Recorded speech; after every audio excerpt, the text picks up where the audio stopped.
नमस्कार दोस्तों, मेरा नाम है सुखदेव और आप मेरा चैनल देख रहे हैं जॉब तक। दोस्तों आज हम बात करेंगे बेल की तरफ से एक और नई भर्ती आई है उसके बारे में।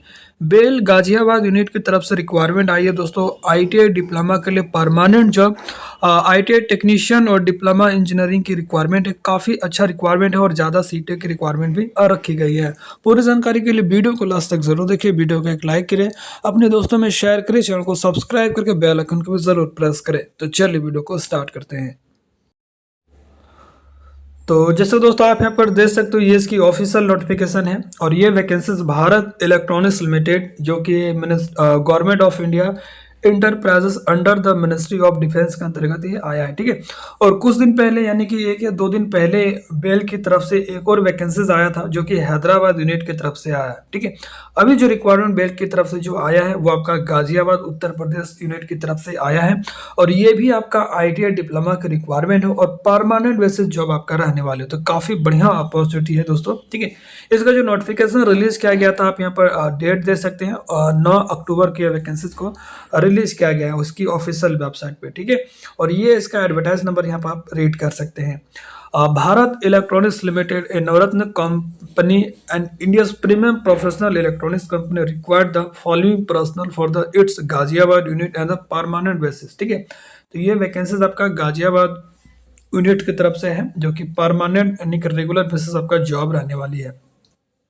अब यहाँ पर पोस्ट डिटेल्स के बारे में बात करेंगे तो सबसे पहला जो पोस्ट आपका इंजीनियरिंग असिस्टेंट ट्रेनी ईएटी की पोस्ट है और इसके लिए क्वालिफिकेशन 3 साल का डिप्लोमा होना चाहिए। ठीक है, अलग अलग ब्रांच की यहाँ पर रिक्वायरमेंट है। तो देखिए इलेक्ट्रॉनिक्स के लिए यहाँ पर टोटल 12 वैकेंसीज है जिसमें जनरल के लिए 6 है, ओबीसी नॉन क्रीमी के लिए 2 है, एससी की 2 है और ईडब्ल्यूएस की 2 रिक्वायरमेंट है। कंप्यूटर साइंस के लिए भी 2 सीटें हैं जिसमें जनरल की 1 है, ओबीसी का 1 है।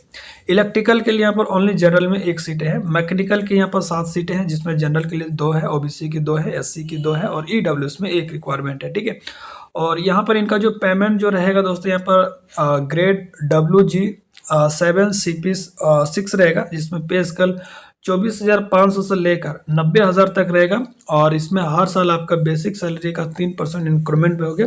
ठीक है, ये सारे अलाउंस वगैरह करके आपका यहाँ पर हर मंथ मान के चलिए 90,000 प्लस आपका सैलरी ऐसा रहने वाली है डिप्लोमा इंजीनियर के लिए। ठीक है, दूसरा जो वैकेंसीज है वो आपका आईटीआई टेक्नीशियन सी की है और इसके लिए क्वालिफिकेशन आपका 10th के साथ आईटीआई प्लस 1 ईयर का अप्रेंटिसशिप होना चाहिए। ठीक है, तो आपने अगर आईटीआई किए हैं और 1 साल का अप्रेंटिस किए हैं तो आप टेक्नीशियन सी के लिए अप्लाई कर सकते हैं जिसमें इलेक्ट्रॉनिक्स मैकेनिक के लिए सबसे ज़्यादा सीटें दोस्तों 15 सीटें हैं जिसमें जनरल के लिए 6 है, ओबीसी के लिए 4 है, ईडब्ल्यूएस के 3 है और एससी के लिए 2 रिक्वायरमेंट है। ठीक है, इलेक्ट्रिशियन के लिए इसमें ओनली जनरल के लिए 1 सीट है और फिटर के भी ठीक ठाक है, 11 सीटें हैं जिसमें जनरल की 2 है, ओबीसी नॉन क्रिमिनल के लिए 3 है, एससी के 3 है, ईडब्ल्यूएस में 2 वैकेंसीज है और एसटी के लिए 1 है।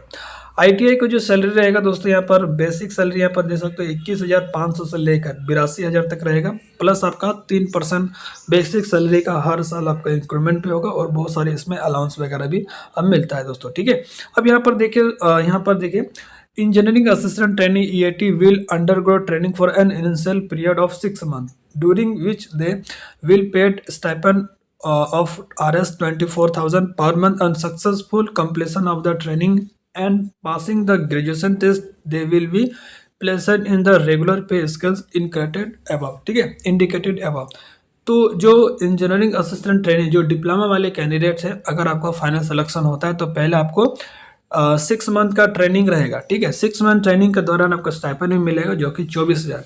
6 मंथ ट्रेनिंग कंप्लीट होने के बाद आपका एक टेस्ट होगा, ग्रेजुएशन टेस्ट, उसमें क्वालिफाई हो जाएंगे तो आपका रेगुलर बेसिस पर पोस्टिंग की जाएगी। ठीक है, तो ये इनका गाइडलाइंस है डिप्लोमा इंजीनियर के लिए। ठीक है, और इसके बाद यहाँ पर एजिलिटी क्राइटेरिया की बात करें तो आपका इंडियन सिटीजन होना चाहिए। ठीक है, एज लिमिट यहाँ पर मिनिमम 18 साल होना चाहिए और मैक्सिमम आपका अलग अलग एज लिमिट दिया है, जैसे सबका सेम ही एज है।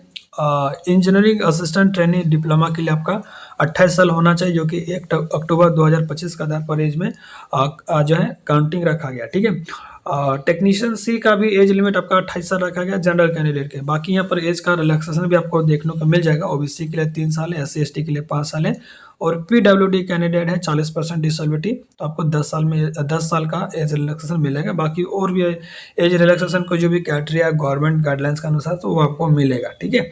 अब यहाँ पर एजुकेशन क्वालिफिकेशंस की बात करें तो यहाँ पर देखिए सब्जेक्ट वाइज दिया है। जैसे आप अगर इलेक्ट्रॉनिक्स के लिए अप्लाई करेंगे, डिप्लोमा वगैरह की बात करूँ तो आपका जो ब्रांच होना चाहिए, डिसिप्लिन होना चाहिए electronics engineering, electronics and communication. Mechanical में आपका मैकेनिकल इंजीनियरिंग प्रोडक्शन भी अपने डिप्लोमा से कर रखे हैं तो भी अप्लाई कर सकते हैं। इलेक्ट्रिकल की बात करें तो electrical engineering, electrical and electronics वाले भी अप्लाई कर सकते हैं।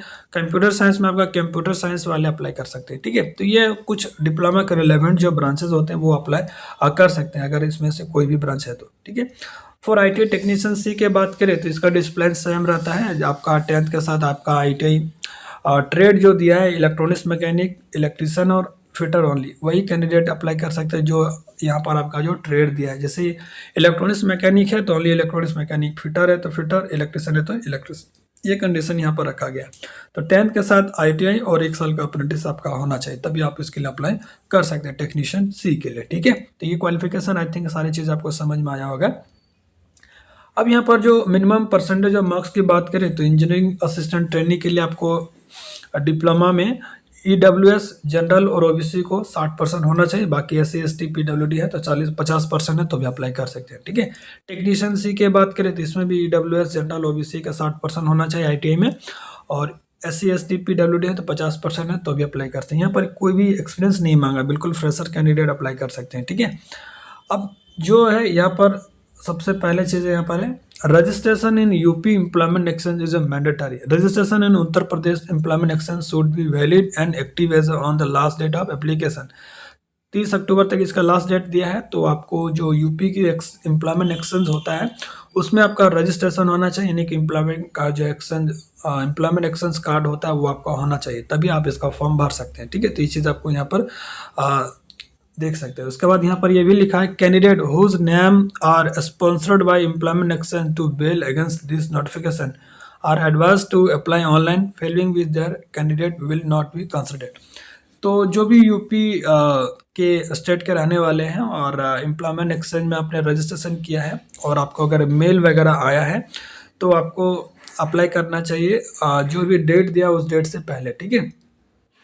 मेथड सिलेक्शन के बात करें तो पहले आपका रिटन एग्जाम होगा, फिर आपका स्किल टेस्ट वगैरह होगा। यहाँ पर देख सकते हैं पेपर जो आपका 2 पार्ट में होगा। पार्ट 1 में आपका नॉन टेक्निकल 50 नंबर का रहेगा, पार्ट 2 आपका 100 क्वेश्चन रहेगा टेक्निकल से, जिसमें जनरल OBC EWS के लिए पार्ट 1 में 35% होना चाहिए पासिंग मार्क्स मिनिमम, और पार्ट 2 में भी 35%।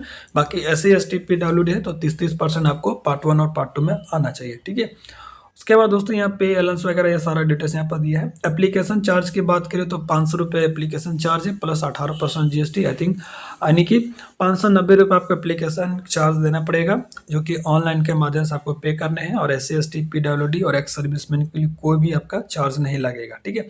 पेमेंट के लिए यहाँ पर SBI ऑनलाइन के माध्यम से करेंगे, जो कि यहाँ पर पूरा जो है इंस्ट्रक्शन दे रखा है, आप इसको फॉलो करके आप अपना पेमेंट वगैरह कर सकते हैं। फॉर्म भरने के लिए इनकी ऑफिशियल वेबसाइट है www.bailindia.in, ये इनकी ऑफिशियल वेबसाइट है, वहीं पे जाके आपको अपना फॉर्म भरना है, ठीक है। फॉर्म स्टार्ट हो चुका है ऑलरेडी 9 अक्टूबर से ही, और 31 अक्टूबर तक आप इसका फॉर्म भर सकते हैं। तो सारा डिटेल्स मैंने बता दिया है। इसके बावजूद कोई डाउट है तो कमेंट करके पूछ सकते हैं। मिलते हैं नेक्स्ट वीडियो में, तब तक के लिए टेक केयर, जय हिंद, वंदे मातरम।